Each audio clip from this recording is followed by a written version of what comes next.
De volta com o Manhã no Ar, são 6 horas e 47 minutos. Vamos agora fazer nossa interação com a 93.1 FM O Dia, conversar com Cleiton Pascarelli e com a Nayandra Amorim. Olá, meninos, tudo bem? Bom dia. Muito bom dia para você. Bom dia, Wilson, tudo bem? Tudo bem. O presidente da República, Michel Temer, sancionou novas regras para, na verdade, novas penalidades para quem for flagrado com armas de uso restrito das Forças Armadas. A coisa ficou mais rígida? Bem mais. Ficou mais rígida, né? Na verdade, o presidente Michel Temer, ele confirmou aí que sancionou essa lei ontem, durante uma solenidade no Rio de Janeiro, né? Justamente no estado do Rio de Janeiro, que é um estado que está vivendo hoje esse clima de guerra não declarada, essa violência, essa crise na segurança pública, e que também teve como estopim aí o assassinato do coronel da PM do Rio de Janeiro, né? O Luiz Gustavo Teixeira. Então, o presidente Michel Temer decidiu sancionar esse projeto de lei, que inclusive é de autoria do prefeito do Rio, Marcelo Crivella, quando ele era senador. Então, esse projeto de lei aí, que torna como crime hediondo quem for o porte de arma de uso restrito das Forças Armadas. Ou seja, Temer, durante essa solenidade também no Rio de Janeiro, ele confirmou que a justiça agora vai ser muito mais enérgica em relação a quem for flagrado com esse tipo de arma de fogo. Para você ver. Isso no caso de posse ilegal, né? Posse ilegal, Isso. exatamente.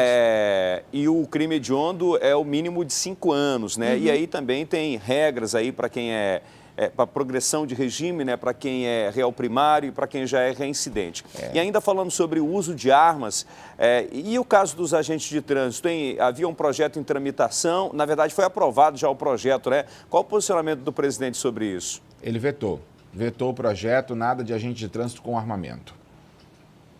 Bom, ainda falando sobre o presidente Michel Temer, a situação está complicada para ele, né? Ele está com popularidade só caindo.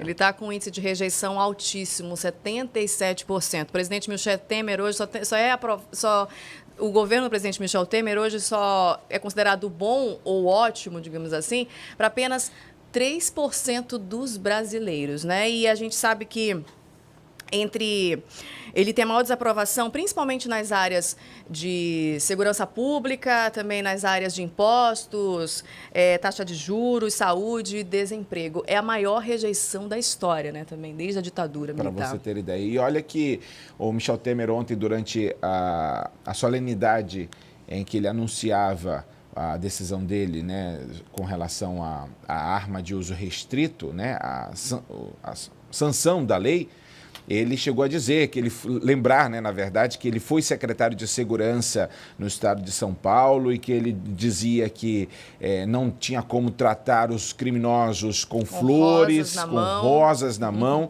Agora, é até contraditório ele ser rejeitado pela população brasileira em massa por um dos problemas que é a segurança pública no Brasil. Na forma de governar dele, né?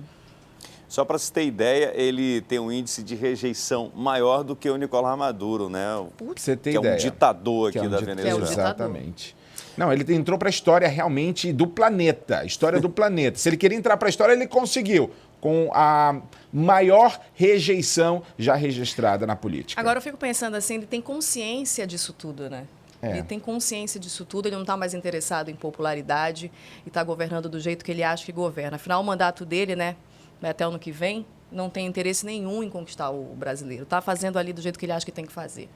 Bom, enquanto isso, a gente está acompanhando aquela história do pré-sal, né, que vai render um dinheiro considerável para o país e, inclusive, parte desses recursos são destinados para educação. Exato. Mas aí, em meio a toda essa situação, uma decisão de um juiz aqui do Amazonas, um juiz federal, suspendeu o leilão que devia acontecer agora nesses dias. Qual a justificativa dele, hein? Olha, eles questionam a mudança na lei que tira da Petrobras a obrigatoriedade total, né, de retirada do petróleo.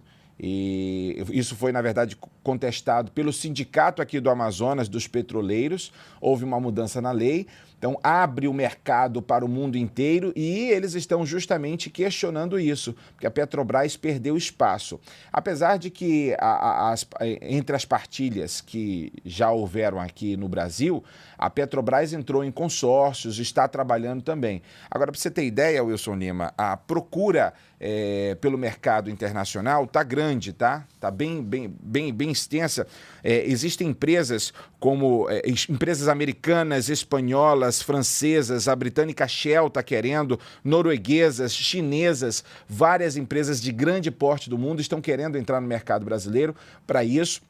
E é regra, inclusive, que mesmo que seja uma empresa do exterior, vai ganhar, vai vencer aquela que der maior partilha para o Brasil, aquela que der maior quantidade de retorno, o que eles chamam de lucro-óleo, né? Uhum. O óleo-lucro, perdão, o óleo-lucro da extração. Então, o Brasil, segundo os economistas, tende, com essa abertura do mercado, arrecadar muito mais. Para você ter ideia, algo em torno de 36 bilhões de dólares deverão ser investidos se a justiça brasileira depois entender que pode haver essa partilha.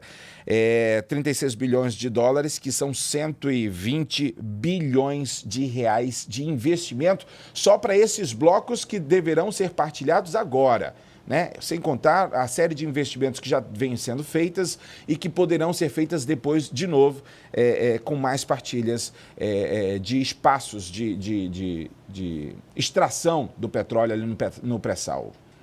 Bom, mudando aqui de assunto, hoje é sexta-feira, fim de semana está se aproximando e geralmente no final de outubro o pessoal comemora... O Halloween. Halloween! É isso! Vai ter Halloween na laje. Vai ter. Isso vai ter com certeza. Então tá bom. Então na segunda-feira vocês contam pra gente, tá bom? Certo. Vai deixar, meu amigo, um abraço, tudo de bom. Bom fim de semana. Até mais. E o Jornal A Crítica de hoje destaca: governo muda a regra e 70 mil vagas são ameaçadas. Um dia depois que a maioria da bancada do Amazonas votou a favor do presidente Michel Temer, o governo surpreende com uma medida que pode esvaziar o polo de concentrados da Zona Franca de Manaus. Essa e outras reportagens completas podem ser conferidas do seu celular ou tablet. É só baixar gratuitamente o A Crítica Digital. Quem baixa tem acesso a todo o conteúdo do melhor jornal da cidade e ainda ganha desconto em mais de 120 estabelecimentos. Informação mais descontos? Como não amar esse combo? Quer mais? O primeiro mês é grátis. E por causa de uma dívida de 50 milhões de reais da Prefeitura de Manacapuru com a concessionária de energia, a Justiça autorizou o corte do serviço em repartições públicas do município. Sobre esse assunto eu volto a falar com o Danilo Alves.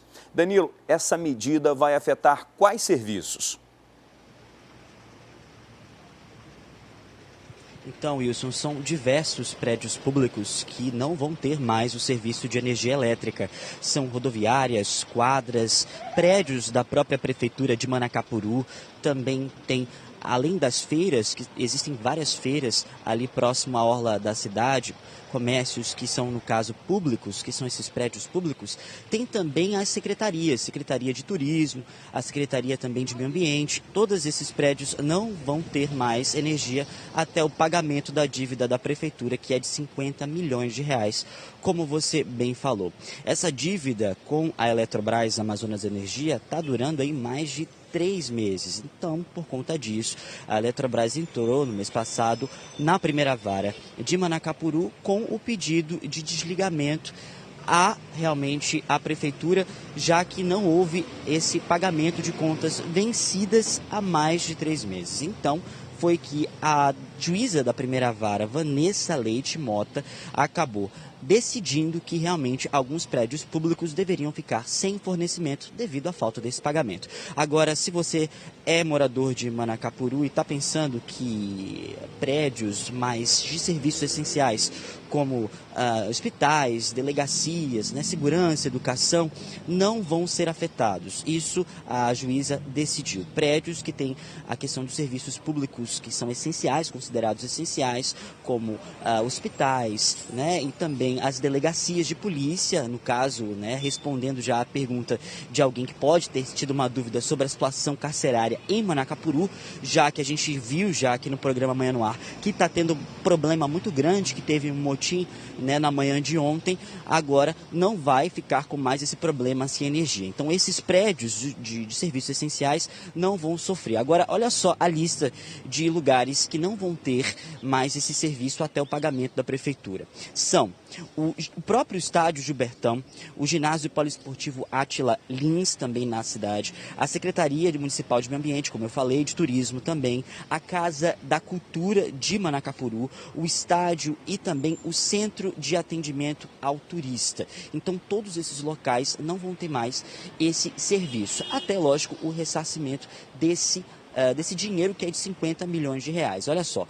E também a Justiça disse que a Prefeitura de Manacapuru tem até 30 dias para poder pagar esse dinheiro. E isso dependendo, né, com a negociação com a Eletrobras. Então, eles têm até esse prazo para poder voltar esse serviço. Agora, por enquanto, os moradores de Manacapuru não vão ter esses serviços, já que toda, né, a questão estrutural depende muito da energia elétrica. Imagina, você ir para um atendimento ao turista, por exemplo, fazer uma ficha e acabar ali sem sistema, sem internet, sem energia elétrica, vai ficar bastante complicado em alguns pontos em Manacapuru. Mas acredito que toda essa questão e também a própria resposta do poder público, da Prefeitura de Manacapuru, que também a gente vai ouvir, já como a gente sempre ouve os dois lados, vai ser reportada pelo Érison Araújo. Eu acredito que toda essa programação da TV A Crítica durante essa sexta-feira você vai saber como é que vai funcionar melhor e também como é que vai ser esse pagamento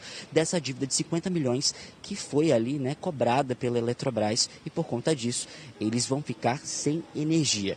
Outra coisa também, os locais públicos nas ruas, como os postos de energia elétrica, também não vão sofrer corte. Wilson.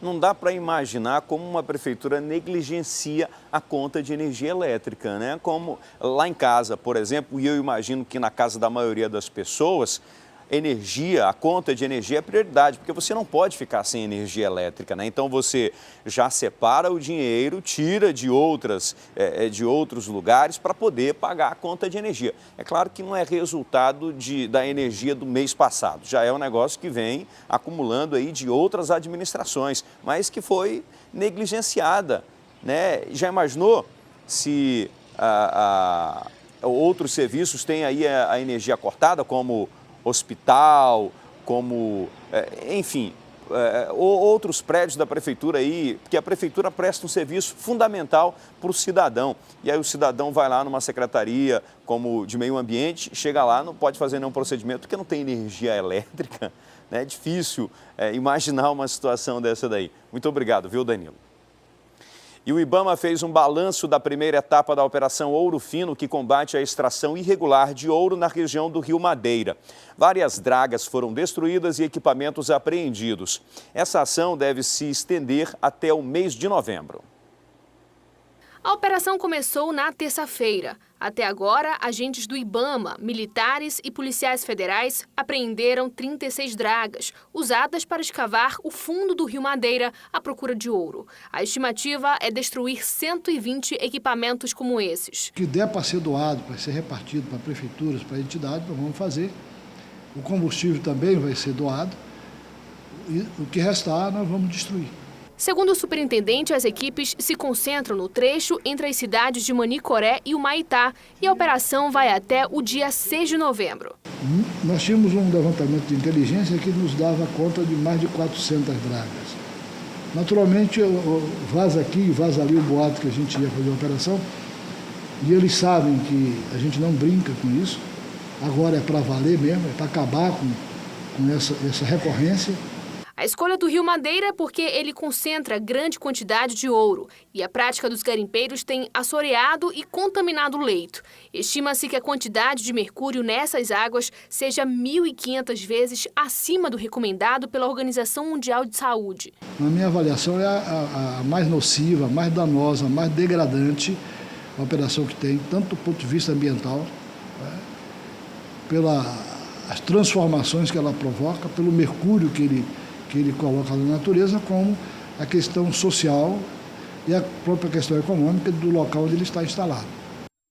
São 7h02. Atenção, você que está ligando a televisão agora, nós preparamos um resumo do que já foi notícia até agora no Manhã no Ar. Homem morre após ter pescoço perfurado no Largo São Sebastião. Marco Andrei Lima Nascimento, de 28 anos, estava saindo de um evento quando foi atacado por um suspeito com um gargalo de garrafa. Ele chegou a ser socorrido, mas morreu a caminho da unidade de saúde. 15 detentos de Manacapuru são transferidos para Manaus após motim. O princípio de rebelião durou mais de 2 horas e só foi controlado após a chegada dos policiais que conseguiram entrar nas celas. Esta é a 4ª vez que os detentos do município se rebelam. Família é feita refém no Jorge Teixeira. 2 suspeitos entraram na casa e renderam 12 pessoas que estavam no local. 6 delas eram crianças. Eles levaram vários objetos e uma moto que foi encontrada horas depois. A Fundação de Medicina Tropical procura voluntários para participar de pesquisas sobre o Zika. Os pesquisadores querem descobrir quanto tempo o vírus permanece em fluidos corporais, como o leite materno, além de buscarem um tratamento mais eficaz para a doença. E as inscrições para o concurso da Defensoria Pública do Estado começam no próximo dia 30. E para dar mais detalhes sobre este assunto, a gente volta a falar com a Thea Morel. Olá, Thea, bom dia. Quantas vagas vão ser abertas? Bom dia, Wilson. Bom dia a todos. Olha só, são 60 vagas que estão disponíveis para pessoas que quiserem concorrer aos cargos de ensino médio ou também do ensino superior. Os cargos de ensino médio, no caso, o analista técnico administrativo, tem um salário que gira em torno de R$ 3.400. E os cargos de analista, que exige aí o nível superior das pessoas que quiserem participar desse concurso, tem um salário que gira em torno de R$ 6.000. A inscrição também é diferenciada, Wilson, o valor dessa inscrição é diferente, Para quem vai fazer a prova no nível médio, ela custa R$ 70 e para quem vai fazer a prova de nível superior, ela custa R$ 90. O pagamento dessa inscrição precisa ser feito até o fim realmente do período de inscrição. Como você mesmo disse, essas inscrições elas vão estar disponíveis a princípio online. Quem vai fazer esse concurso é a Fundação Carlos Chagas. Então essa inscrição ela vai ser aberta no próximo dia 30 às 10 horas da manhã pela internet no endereço eletrônico www.concursosfcc.com.br. Quem quiser mais informações já nesse momento, já nesse fim de semana, quem quiser saber, por exemplo, o conteúdo das provas ou saber que tipo de exigências, que tipo de cargos realmente estão disponíveis para as pessoas que querem fazer esse concurso, esse edital está disponível, Você pode acessá-lo através do endereço da própria Defensoria, o www.defensoria.am.def.br. Como eu mesmo falei, a inscrição abre no dia 30 de outubro, a partir de 10 horas da manhã. Não adianta acessar no comecinho da manhã, porque você não vai conseguir acesso a esse concurso específico. E ela dura quase um mês, viu, Wilson? Os concursandos, vamos dizer assim, eles têm até o dia 27 de novembro para fazer essas inscrições, mas é muito importante atentar para a hora. Essas inscrições elas só vão estar disponíveis até as 2 horas da tarde. Portanto, as pessoas precisam fazer a inscrição entre esses 2 prazos, do dia 30 de outubro até o dia 27 de novembro, entre 10 da manhã do dia 30 de outubro até as 2 horas da tarde do dia 27 de novembro. As provas estão previstas para acontecerem no dia 4 de fevereiro de 2018, então dá bastante tempo para as pessoas lerem o edital com muita calma, ler o edital todinho, porque o edital é o manual do concurso, E também ver qual é o conteúdo e quem sabe até se inscrever em algum tipo de cursinho preparatório, porque tem bastante tempo aí para estudar, tem em dezembro, tem em janeiro, dá para você se preparar e quem sabe conseguir uma dessas vagas. Um detalhe importante que eu esqueci de mencionar é que essas 60 vagas, elas não são aqui para Manaus. A Defensoria Pública do Estado do Amazonas vai colocar polos, em outras cidades aqui do Amazonas, no caso 5 cidades, e essas vagas são justamente para equipar esses polos com recursos humanos. Então as vagas são disponíveis para as cidades de Parintins, Tefé, Tabatinga, Itacoatiara e também para Humaitá, onde vão ser montados os polos da Defensoria Pública do Estado do Amazonas já a partir de 2018. Ok, Teia, até daqui a pouco. Vamos agora saber onde está o nosso drone. Olha só, a gente tem imagens aéreas do viaduto ali da Constantino Neri, nessa daí a Boulevard Álvaro Maia. O trânsito também é tranquilo, né? Quem está vindo ali da Avenida Brasil, quem está vindo do bairro da Compensa, do bairro Santo Antônio, não enfrenta dificuldades. E aí você vai passeando conosco, vai pegando esta carona. Ali embaixo é a Avenida é a Avenida Constantino Neri, que dá acesso ao terminal de integração 1 dos ônibus, né, que dá acesso ao centro comercial, sem maiores problemas, sem maiores dificuldades, é boa opção para você neste momento. Bem aqui no canto a gente tem o Olímpico Clube, né, é o Olímpico Clube, é boa opção para você de trânsito nesse local aí, viu? Sem maior dificuldade, sem maiores problemas, pelo menos neste horário. Não sei mais tarde, né, porque hoje é sexta-feira, e na sexta-feira o trânsito tende a ser um pouco mais complicado. Mas está tranquilo aqui nesse trecho, viu? Sem dificuldades. E depois do intervalo a gente traz mais informações sobre capacitação e oportunidade de emprego. E na entrevista do dia, o assunto é a importância do sono para as crianças e adolescentes. É um instante só.